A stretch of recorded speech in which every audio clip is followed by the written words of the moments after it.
Assalamualaikum everyone, welcome back to this channel. This is me Alia Wahid, and in this lecture we are going to study about the reproduction in the fungi. So in the previous lecture we have started the topic and the kingdom of fungi.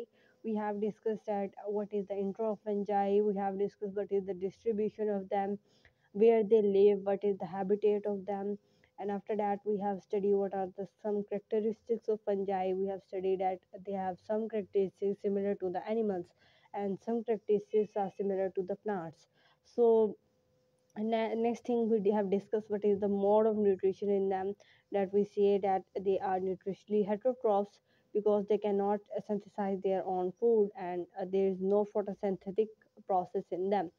And after that we have studied what are there are three modes of the fungi. The first mode is the parasitic mode. We have studied that they can act as a parasite, or then the second is the symbiotic relationship, that they can make symbiotic relation with the algae and with the higher root plants.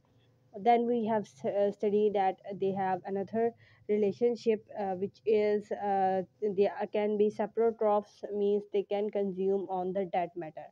Then after that we have studied some uses of the fungi.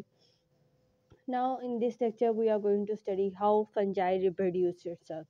So, there are usually three methods by which the fungi can reproduce itself. First method is the vegetative reproduction, second is asexual reproduction, and the last is the sexual reproduction. So, fungi can reproduce itself with these three methods. So, actually, asexual and vegetative reproduction is very similar, but they quite have some differences in them. Now, first of all, we see that how fungi produce itself with the vegetative reproduction. So, actually, fungi reproduce itself by vegetative reproduction by three ways. So, the first